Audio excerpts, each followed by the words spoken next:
So good morning, Lauren. How are you? Good morning, Jing. I'm doing really well. How are you? I'm pretty good, pretty good. Thank you so much to coming to our OC Chinese channel and to meet us. This is a wonderful opportunity. Actually, I know you are the mother of two young children, and you always have a vested interest in creating the brighter future for the children's hometown. And you have been the long time the advocates for the family value and also long term of the business owner and attorney. So I know that right now you are serving on the Irvine Community Service Commission and advising those stakeholders and the city council members on different challenging issues within the city.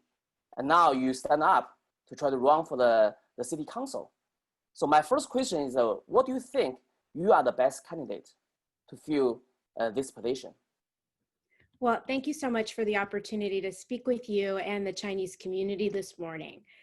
You know, it is really important that we have folks serve on the city council who have experience where they can lead.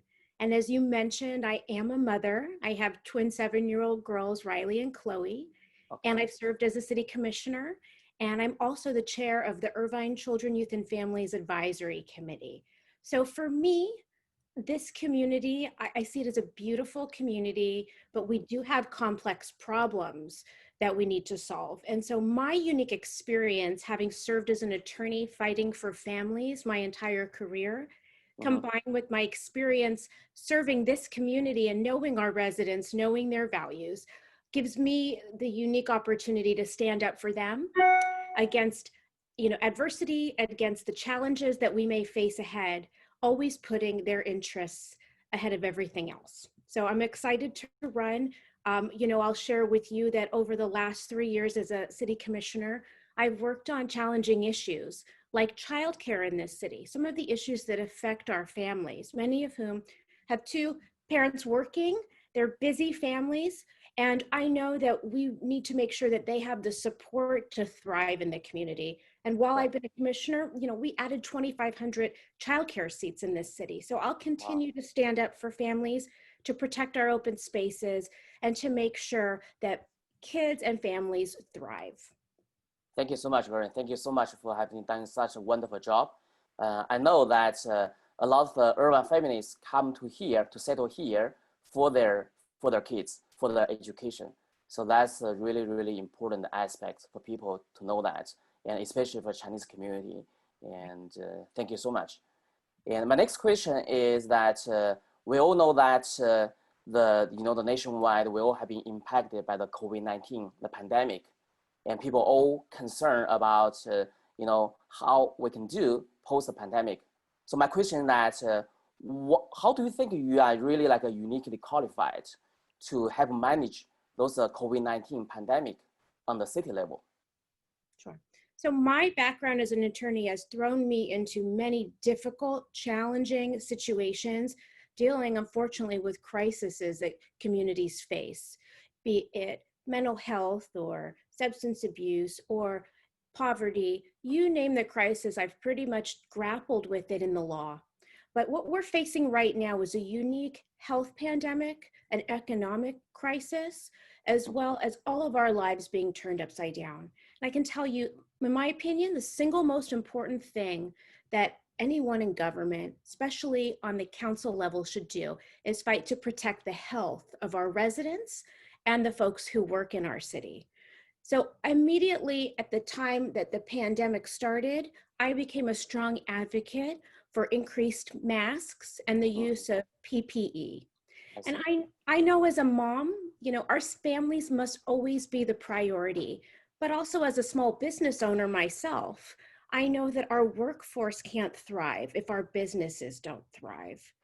On top of that, as a city commissioner, I've already dealt with implementing measures to keep our families thriving. So that's exactly what I will do on the city council. With more masks and PPE, it will allow our kids to resume their education, to do their after school, our families to be able to go back to work. But we need to make sure also that we are keeping accurate statistical information, contact tracing, and free testing for everyone in this city. So I would move to incentivize that and make sure that the CARES funding that we get from the government funds that, and that we are taking advantage of what we are, entitled to use as a city, and increase that citywide. Thank you, Lauren. Yeah, that's great. It's just like you say, people care about the health, especially for this pandemic, and people know that the health is a very important issue for their families. And so, and also I know that the people living in Irvine, they are also proud of the safety of our city. So they care about the safety within the city as well. So what will you be doing differently if elected to really help to keep the safety of our city of Irvine? Yes. So the most pressing issue we're facing is the pandemic. Unfortunately, our city was slow to implement some of the requirements that I think are necessary to keep us safe. Mm-hmm. That means masks throughout the city and making them available to all of our residents. The Chinese community stepped in to help provide masks Right. to many organizations and businesses. And I think I'm so grateful for that. I know many of the businesses are as well, but the city must lead on that. And I know that it's not just a matter of getting out to the shopping centers. We needed to implement a program that masks and PPE were available citywide, not just to families, but to businesses as well. I would make sure that we do that.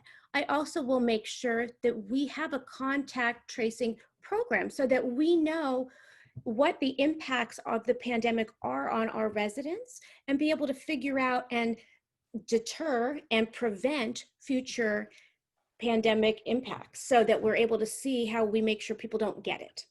We can only do good planning and programming if we have the best information. Mm-hmm. And the county has provided some information, but where the county has failed, in my opinion, I think the city needs to step in and protect the residents. And so I would do that more. Sure. Yeah. So I think that's very important, to keep the Irvine as being one of the safest city in the United States.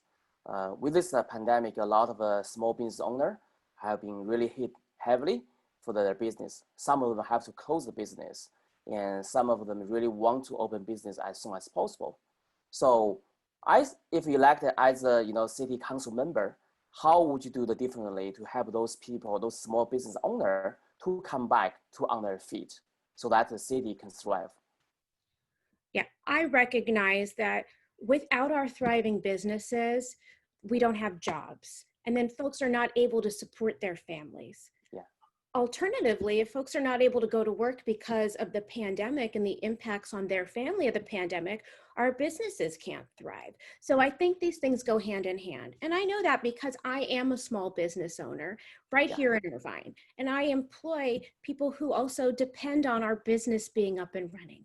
So immediately at our business, we implemented very strong safety measures to make sure that our folks could get to work, that they could work safely, and that there were, we adapted to whatever they need, making sure if they needed time off for testing or to support family, that was available. On the city level, I think that the single most important thing that we can do to support businesses is to make sure that the CARES money that we receive is allocated, and that money goes out immediately and regularly to support small businesses who are in need. So I will work with our state and our federal elected officials to bring more money back to the city. I've been endorsed by our state assemblywoman, Norris, as well as our congressional member, Katie Porter, because they know that I will be a strong partner at the city level to make sure that our residents and our small businesses have what they need. I also believe it's important that we strengthen our city economic assistance programs for the most vulnerable families and businesses who are hardest impacted, recognizing that we're only a safe and strong community if we have people working and they can support their families. Again, those will always be my priorities. Okay, I got it. I heard you. And Wonderful. And just wondering, that's my last question, just like is, do you have anything you want to say to the Chinese community? Because I know that you have been working with the community a long time too, and you really care about the diversity within the city of China, within the city of Irvine. So that's why I just want to ask you, because speak to our audience, how would you think that how to help the Chinese community? Well, I feel so lucky to live in a city that is incredibly diverse with many languages spoken. And our Chinese community is such an important part of Irvine. The contributions of the Chinese community make Irvine really special. And I'm so glad that my kids are being raised with so many Chinese kids. They're growing up to understand different culture, different language, food, and all the things that really make Irvine terrific. I'll also, always stand with the Chinese community. I will be an open door to understand the issues that impact Chinese families as well as businesses. You can always count on me to stand with you. And I look forward to working with the Chinese community more in the future as an elected official. Thank you, Lauren. Really appreciate it. Yeah, thank you for your time. I just want to tell our audience, if you want to volunteer or help or do the fundraising for Lauren, please go to her website, which is www.laurenforirvine.com, which is Lauren for Irvine, LAURENFORIRVINE, and you can find all her information there. And if you want to help her, please go ahead and so that help her to be elected. Thank you so much, Lauren, and I really appreciate your time again. Thank you for coming, and we wish you all the best for your campaign. Have a great rest of the weekend. Thanks so much, Jing. Thank you. Take care. Bye-bye. You do the same. Yeah.